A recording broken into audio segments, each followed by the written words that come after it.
Welcome everybody. നമ്മൾ PSC-LDC Thrissur 2003 ചോദ്യപേപ്പറിൻ്റെ English ഭാഗങ്ങൾ കാണാം. ആദ്യത്തെ ചോദ്യം, question number 71. Dash means to leave one's country with a view to settling in a foreign country. പുറം രാജ്യത്ത് പോയി പെർമനൻ്റ് ആയിട്ട് സെറ്റിൽ ആവാൻ വേണ്ടി സ്വന്തം അവനവൻ്റെ മാതൃരാജ്യത്തിനെ വിട്ടുപോകുന്ന ഒരു ഇതിനെ എന്ത് പറയും നമ്മൾ? Immigrate, hibernate, alternate. ആൾട്ടർനേറ്റ് പറഞ്ഞാൽ രണ്ട് ആൾട്ടർനേറ്റീവ്സ് ഉണ്ട്. എനിക്ക് LDCക്ക് പരീക്ഷ എഴുതാം, അല്ലെങ്കിൽ സ്വന്തമായിട്ട് തൊഴിൽ തുടങ്ങാം. ആൾട്ടർനേറ്റ്. ഹൈബർനേറ്റ് എന്ന് പറയുന്നത് ഈ ചില മൃഗങ്ങൾ മഞ്ഞുകാലത്ത് ഭക്ഷണം കിട്ടാത്തത് കൊണ്ട് വിൻ്ററിൽ ഒരു ലോങ് സ്ലീപ്പിന് പോകും. അത് കഴിഞ്ഞിട്ട്, കാരണം പുഴുക്കളും പക്ഷികളും ഒന്നും കിട്ടാത്തത് കാരണം, അത് കഴിഞ്ഞിട്ട് ആ മൃഗങ്ങൾ പുറത്തേക്ക് വരും. ബിയർ ഹൈബർനേറ്റ് ചെയ്യും, പാമ്പുകൾ ഹൈബർനേറ്റ് ചെയ്യും. അങ്ങനെ ഭക്ഷണം കിട്ടാത്ത സമയത്ത് ലോങ് സ്ലീപ്പിലേക്ക് പോകും. അങ്ങനെ സ്ലീപ്പ് ചെയ്യുമ്പോൾ അവർക്ക് അവരുടെ ബോഡിയിൽ മെറ്റബോളിസം ഉണ്ടാവില്ല, അപ്പോൾ എനർജിയുടെ ആവശ്യമില്ല, അപ്പോൾ ഫുഡിൻ്റെ ആവശ്യമില്ല. അങ്ങനെ അതാണ് ഹൈബർനേറ്റ്. ഇതുപോലെ വേറെയും 2-3 സംഭവങ്ങളുണ്ട്. ഈസ്റ്റിവേഷൻ എന്നുണ്ട്, മൈഗ്രേറ്റ് എന്നുണ്ട്. മൈഗ്രേറ്റ് പറയുന്നത് കുറേ പക്ഷികൾ, ഫോർ എക്സാമ്പിൾ സൈബീരിയയിൽ നിന്ന് ഇന്ത്യയിലേക്ക് വന്നു വിൻ്ററിൽ, സമ്മറിൽ വേറെ എവിടെന്നെങ്കിലും ഇന്ത്യയിലേക്ക് വന്നു, അങ്ങനെ നമ്മൾ പറയാറുണ്ട്. അത് മൈഗ്രേഷൻ.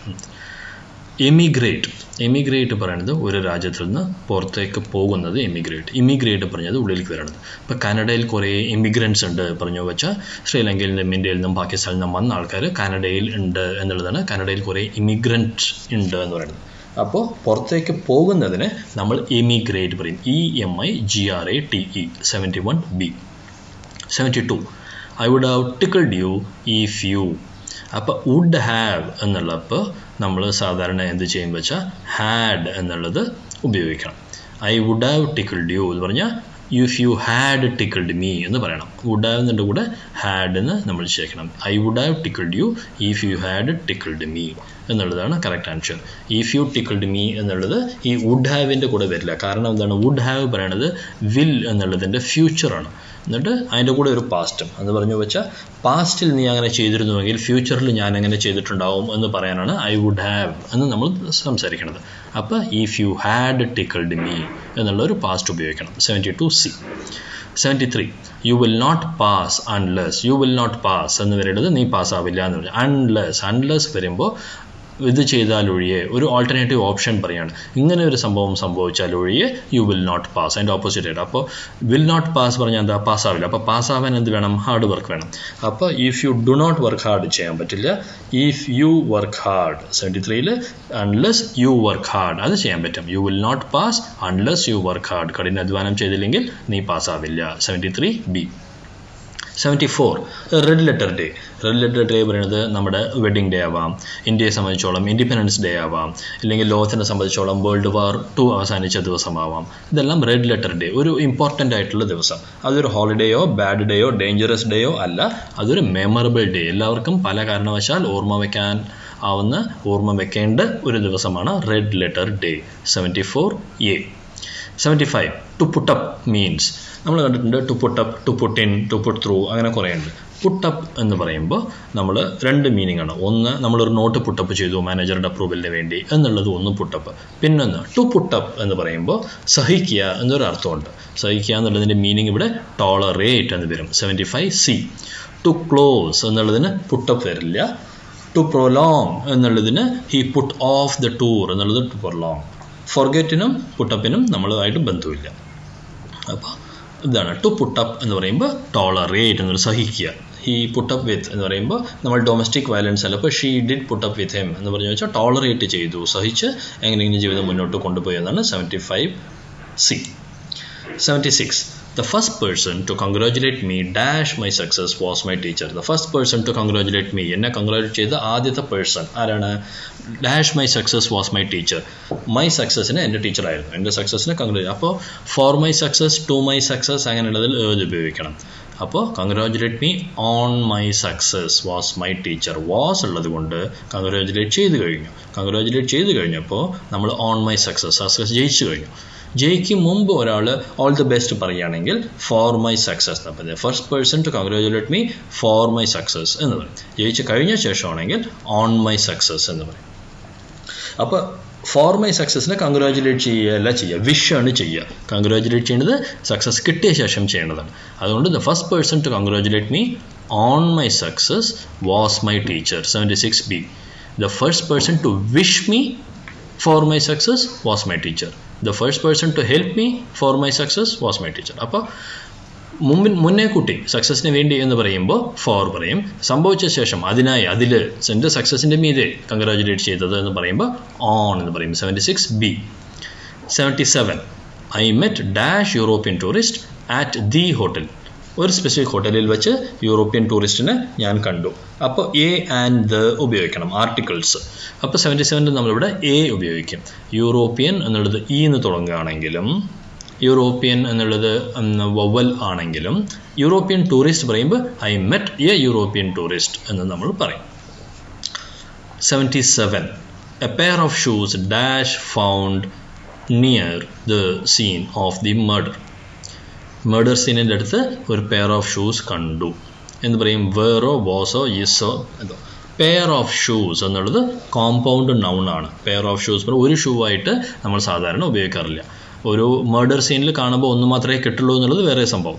അപ്പോൾ പെയർ ഓഫ് ഷൂസ് എന്നുള്ള പ്രയോഗം വരുമ്പോൾ വാസ് ഫൗണ്ട് എന്ന് പറയും. പെയർ ഓഫ് ഷൂസ് എല്ലാം കൂടി ഒരു സിംഗിൾ സെറ്റാണ്, ഒരു കോമ്പൗണ്ട് നൗൺ ആണ്. അപ്പോൾ വാസ് ഫൗണ്ട് എന്ന് പറയണം. 78B. 2 ഷൂ ഉണ്ട് പറഞ്ഞിട്ട് വേർ ഫൗണ്ട് എന്ന് പറയരുത്. 79. He told me that he dash is disappointed, was disappointed, has a is. അപ്പോൾ ബിയും ഡിയും അല്ല, ഇസും വാസും നോക്കണം. He told me. told എന്നുള്ളത് പാസ്റ്റ് സെൻസ് ആയതുകൊണ്ട് he told me that he was disappointed. disappoint എന്ന് വെച്ചാൽ അപ്സെറ്റ് ആണ് എന്നാണ് ഇവിടെ ഉദ്ദേശിക്കുന്നത്. 79C. 80. Our college day dash by M.T. Vasudevan Nair last week. കഴിഞ്ഞ ആഴ്ച M.T. Vasudevan Nair അവർ കോളേജ് ഡേനെ എന്ത് ചെയ്തിട്ടുണ്ടാവും? ഇനാഗുറേറ്റ് ചെയ്തിട്ടുണ്ടാവും. ലാസ്റ്റ് വീക്ക് ആയതുകൊണ്ടും സബ്ജക്റ്റിൽ വരുന്നത് കൊണ്ടും നമ്മൾ 80ക്ക് ഓപ്ഷൻ വാസ് ഇനാഗുറേറ്റഡ് പറയും. College day was inaugurated by M.T. Vasudevan Nair last week. ഇതേ മറിച്ച് പറയണമെങ്കിൽ M.T. Vasudevan Nair had inaugurated our college day last week. M.T. Vasudevan Nair first ആയിട്ട് വരുമ്പോൾ Vasudevan Nair had inaugurated our college day last week. അപ്പോൾ was എന്ന് വരില്ല. ഇവിടെ was വരാൻ കാരണം കോളേജ് ഡേനെ കുറിച്ചാണ് പറയുന്നത്. അപ്പോൾ വാസ് എന്ന് വരും. 81.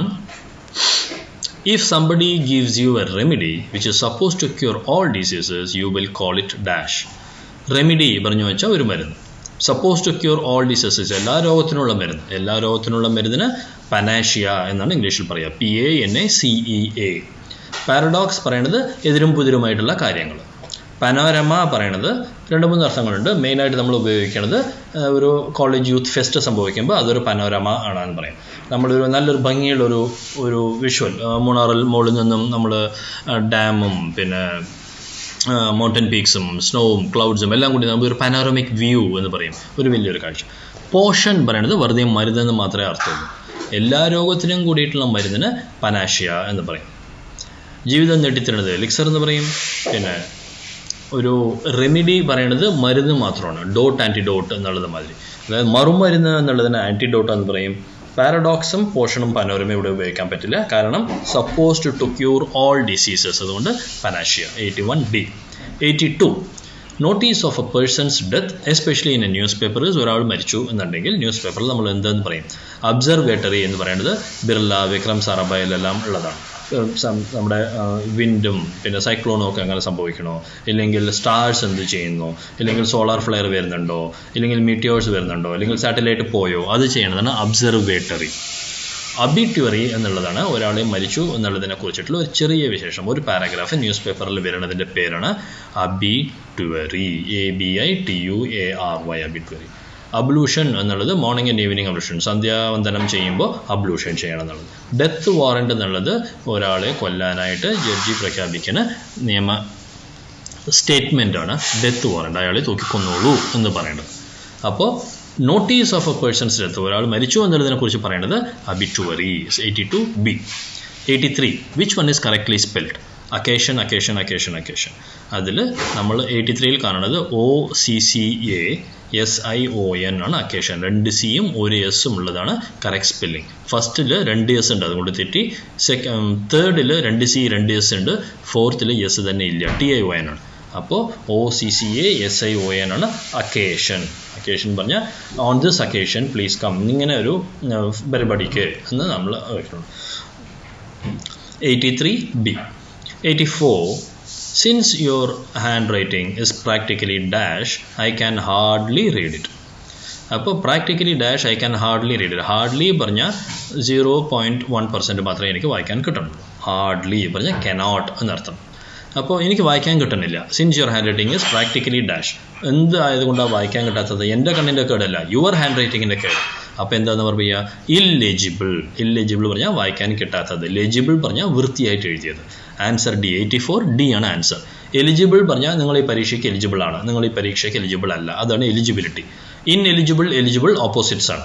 ഇല്ലെജിറ്റിമേറ്റ് പറഞ്ഞാൽ നിയമലംഘനമായിട്ടുള്ളത്. നമ്മൾ വീട്ടിൽ ചാരായം കാച്ചണത് ഇല്ലെജിറ്റിമേറ്റ് എന്ന് പറയും. ലീഗലായിട്ട് അല്ലാത്ത സംഭവമാണ് ഇല്ലെജിറ്റിമേറ്റ്. ലീഗലായിട്ട് അലോ ചെയ്തത്. ലീഗൽ ഇല്ലീഗൽ പോലെയാണ് ലെജിറ്റിമേറ്റ് ഇല്ലെജിറ്റിമേറ്റ് എന്നുള്ളത്. അപ്പോൾ 84ൻ്റെ കറക്റ്റ് ആൻസർ ഹാൻഡ് റൈറ്റിങ്ങിന് ഇല്ലെജിബിൾ എന്നുള്ള കുറ്റമുള്ളത് കൊണ്ട് വായിക്കാൻ കിട്ടുന്നില്ല. ലെജിബിൾ പറഞ്ഞാൽ വായിക്കാൻ കിട്ടും, ഇല്ലെജിബിൾ പറഞ്ഞാൽ വായിക്കാൻ ബുദ്ധിമുട്ടുള്ളത്. 85. Science is a boon if used for good, dash if used for destruction. Boon പറഞ്ഞു വെച്ചാൽ വരദാനമാണ്. അപ്പോൾ അതിൻ്റെ ഓപ്പോസിറ്റ് ഡിസ്ട്രക്ഷന് വേണ്ടി യൂസ് ചെയ്ത് ആറ്റം ബോംബ് കണ്ടുപിടിച്ചത് സയൻസിൻ്റെ ഗുണമാണോ ദോഷമാണോ? ദോഷമാണ്. അപ്പോൾ അത് വരദാനമല്ല. വരദാനം പറയുമ്പോൾ എന്ത് പറയണം നമ്മൾ? ശാപം എന്ന് പറയണം, ഓപ്പോസിറ്റ്. അപ്പോൾ 85A. Science is a bane if used for destruction. Pain എന്ന് പറയുന്നത് വേദന മാത്രമേ ഉള്ളൂ. ബാം എന്ന് പറയുന്നത് വേദന പോകാൻ അമൃതാഞ്ജൻ ബാം. ബൂം എന്ന് പറയുന്നത് എക്കണോമിക്കിൻ്റെ ബൂം, എക്കണോമി നന്നായി വളരുന്നുണ്ട് എന്നുള്ള ബൂം. അപ്പോൾ 85A ആണ് ബൂണിൻ്റെ opposite ബെയിൻ. 86. I dash Mumbai 2 years ago. 2 വർഷം മുമ്പ് ഞാനും മുംബൈയായിട്ട് എന്ത് പറഞ്ഞു? Have visited, had visited, was visited എന്നൊക്കെ പറയും. ഇസും വാസും വരില്ല. I is visited, I was visited എന്ന് ഉപയോഗിക്കില്ല. ഐനെ അങ്ങനെ നമ്മൾ ഉപയോഗിക്കില്ല. ഇറ്റ് വാസ് എന്നാണ് പറയുക. ഇറ്റ് ഈസ് എന്ന്. I is, I was ഇല്ല. I had visited പറയാൻ പറ്റാവുന്നതാണ്. I visited ഞാൻ പോയിരുന്നു. I visited മുംബൈ പറഞ്ഞാൽ ഞാൻ മുംബൈ പോയിരുന്നു. പ്രശ്നം 2 years ago പറഞ്ഞാൽ ഒരു പഴയ കാലത്തിനെ പറയുകയാണ്. വിസിറ്റഡ് പറയുമ്പോൾ ഇപ്പം തന്നെ അവിടെ ഉണ്ടോന്നോ അങ്ങനെയൊന്നും അർത്ഥം വരണില്ല. അപ്പോൾ നമ്മൾ 86D I had visited ഉപയോഗിക്കും. I have അല്ല. എന്തുകൊണ്ട്? പാസ്റ്റ് പെർഫെക്റ്റ് ആയതുകൊണ്ട് I had visited Mumbai 2 years ago. 86D. 87. I have been searching for a job since 95. Past ആണ്, പ്രസൻറ്റ് ആണ്, കണ്ടിന്യൂസ് ആണ്. I have been searching 95 മുതൽ ഇന്നേ തീയതി വരെ ഞാൻ ജോബ് സെർച്ച് ചെയ്തുകൊണ്ടിരിക്കുകയാണ്. I have been searching. അപ്പോൾ സിൻസ് എന്ന് ഇവിടെ വരണം. 87 നല്ലൊരു ഓപ്ഷൻ ഉള്ളത് 87ന് C എന്നുള്ളത്. I was searching എന്നായിരുന്നുവെങ്കിൽ in 1995 എന്ന് പറയും. 95 ഞാൻ ജോലി തിരയുകയായിരുന്നു, വേറെ ഒന്നും ചെയ്യേണ്ടായിരുന്നില്ല. I was searching for a job in 95 എന്ന് പറഞ്ഞാൽ 96ലോ 97ലോ അതല്ല ചെയ്തിരുന്നത്. I have been searching പറഞ്ഞാൽ 95 സിൻസ് 95 മുതൽ ജോലി തിരഞ്ഞുകൊണ്ടിരിക്കുകയായിരുന്നു എന്നുള്ളത്. ജോലി കിട്ടിക്കഴിഞ്ഞു എന്നുണ്ടെങ്കിൽ I was searching എന്ന് പറയും. I have been searching എന്ന് പറയും. I was searching for a job in 95. ഇപ്പോൾ 96 ജോലി കിട്ടിയിട്ടില്ല, 97ലാണ് സംസാരിക്കണം എന്നുണ്ടെങ്കിൽ 95 മാത്രം ജോലി തിരഞ്ഞുകൊണ്ടിരുന്നു, 96 97 ജോലി തിരഞ്ഞില്ല എന്നുണ്ടെങ്കിൽ I was searching for a job in 95 96. 87 since എന്ന് ഉപയോഗിക്കും. 87C.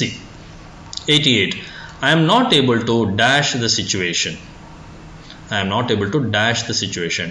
Cope up with, cope in with, cope over with, cope with. കോപ്പ് വിത്ത് പറയാം, കോപ്പ് അപ്പ് വിത്ത് പറയാം. കോപ്പ് ഇൻ ആൻഡ് കോപ്പ് ഓവർ നമ്മൾ പറയില്ല. കോപ്പ് എന്നുള്ളത് സഹിച്ചു പോവുക, ടോളറേറ്റ് ചെയ്യുക. അപ്പോൾ I am not able to cope.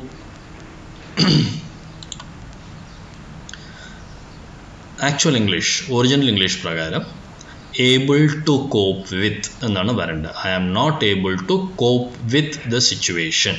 അപ്പോൾ 88ന് നമ്മൾ D ആണ് വേണ്ടത്.